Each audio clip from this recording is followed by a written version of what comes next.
Abdul-Bahá, the perfect example. In the early 20th century, Abdul-Bahá, the eldest son of Baha'u'llah, led the Baha'i faith and gained fame as an advocate of social justice and an ambassador for world peace.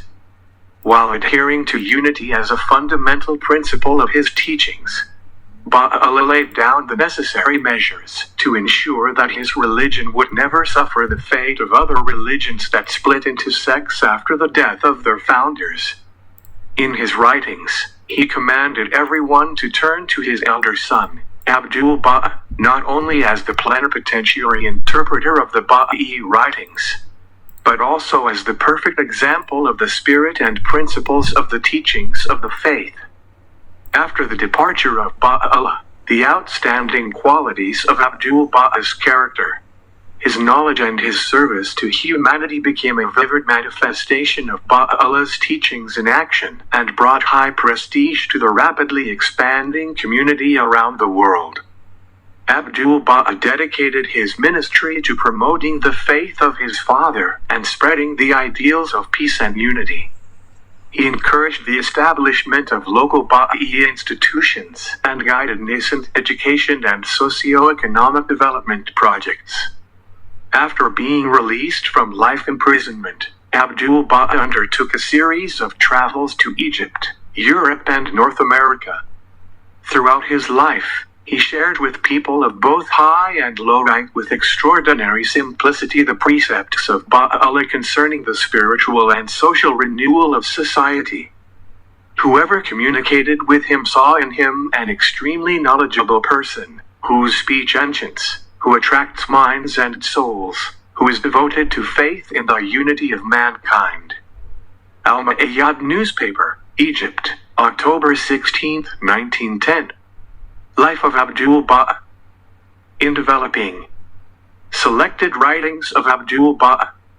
The writings and recorded speeches of Abdul-Bahá reflect more than half a century of his tireless labors.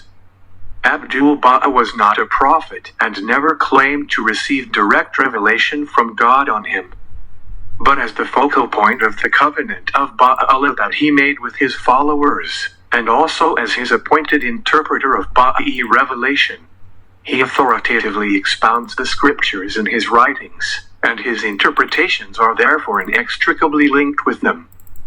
To date, many volumes have been published that belong to his pen: personal correspondence, letters to groups of believers, explanations of specific topics, books, prayers, poems, recordings of public speeches and conversations.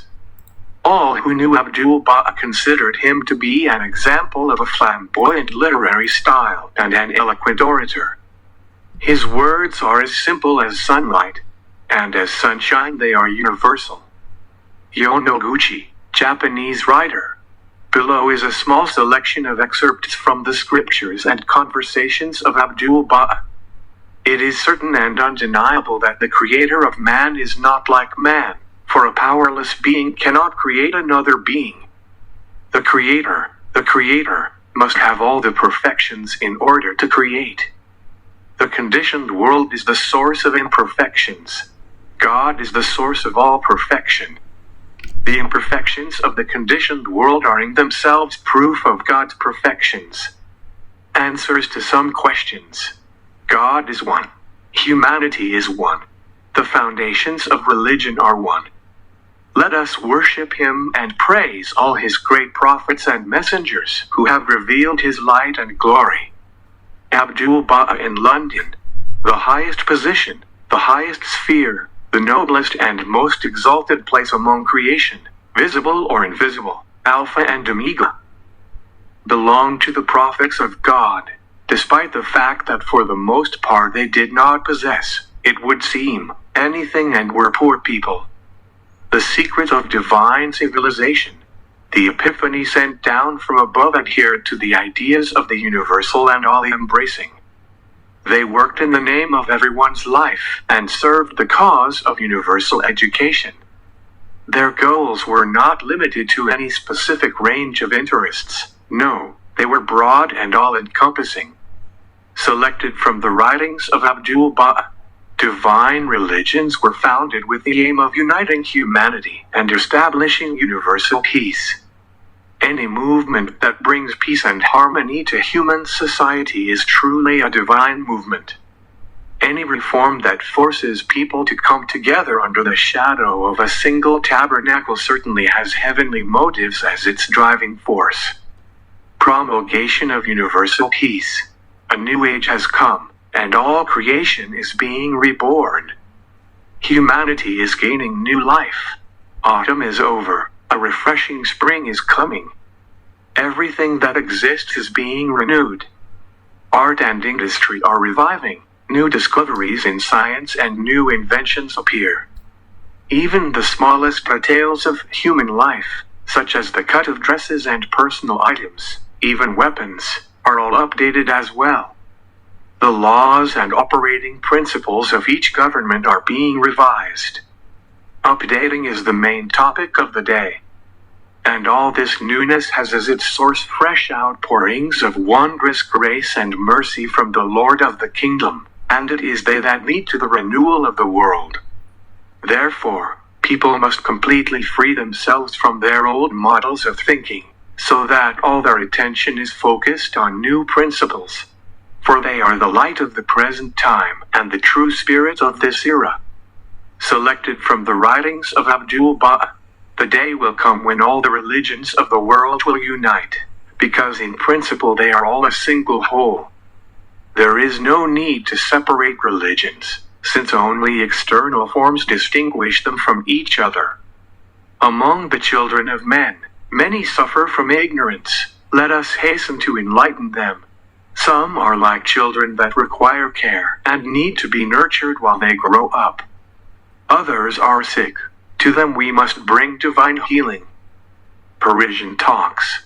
Love is the greatest law that rules in this majestic and heavenly cycle, the only force that binds together all the various particles of this material world, and the highest attractive force that directs the movement of the spheres in the higher kingdoms. Selected from the writings of Abdul-Bahá.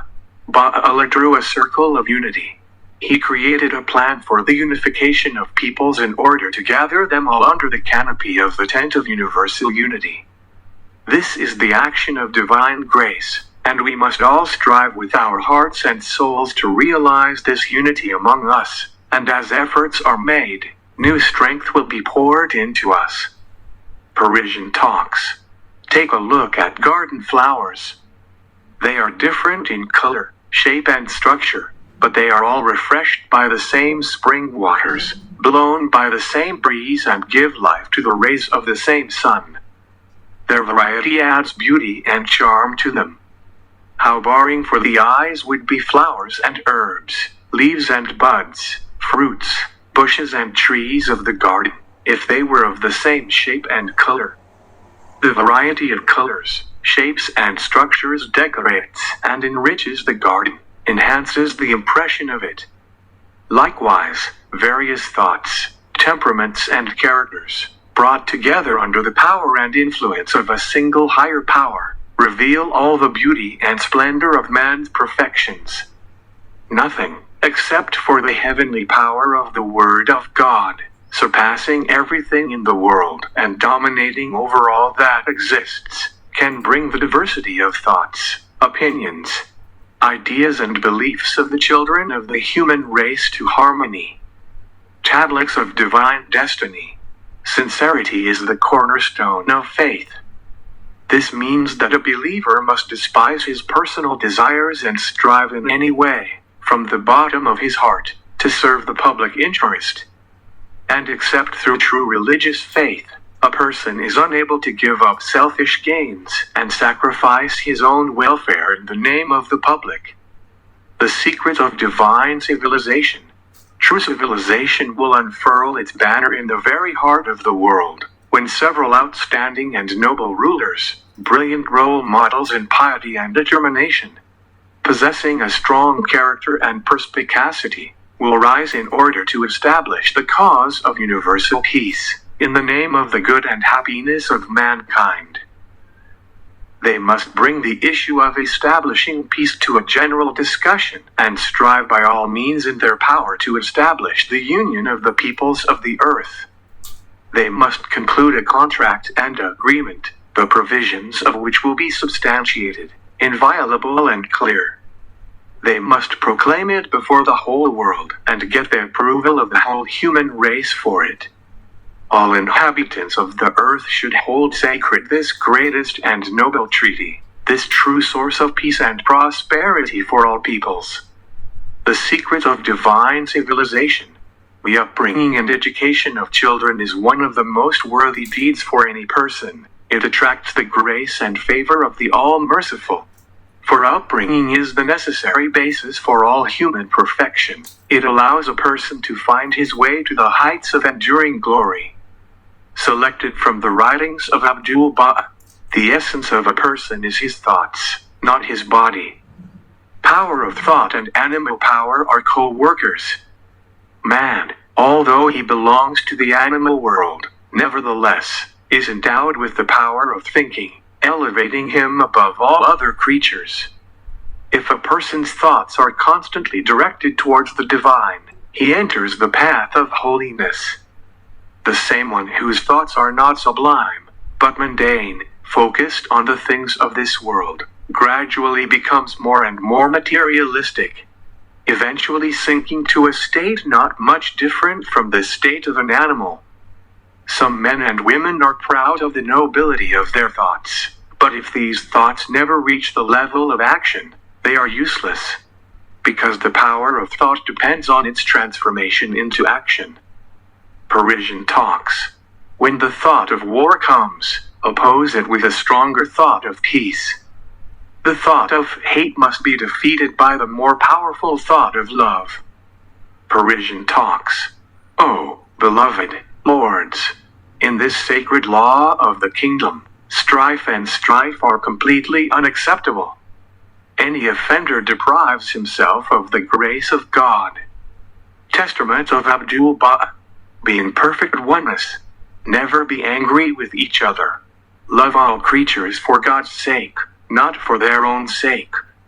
You will never be angry or impatient if you love them for God's sake. Humanity is imperfect. There are flaws in every person, and you will always be unhappy if you look at the people themselves. But if you look towards God, you will love them and be kind to them. For the peace of God is the world of perfection and all-embracing mercy. Promulgation of universal peace. Your main duty this day is to improve your characters, correct your morals, and improve your behavior. The beloved of the merciful should display among his creatures such a character and such behavior that the fragrances of their holiness sweep over the whole world and resurrect the dead. For the purpose of the Epiphany and the dawn of the boundless lights of the invisible is to enlighten human souls and improve the character of all living, so that those who attain bliss and be freed from the darkness of the animal world, rebelled in the vestments of such qualities, which adorn human nature. Selected from the writings of Abdul-Bahá. If you wish with all your heart to strengthen friendship among all peoples on earth, your convictions will undoubtedly spread. They will become the desire of those around them more and more, until they reach the minds of all people. Parisian talks.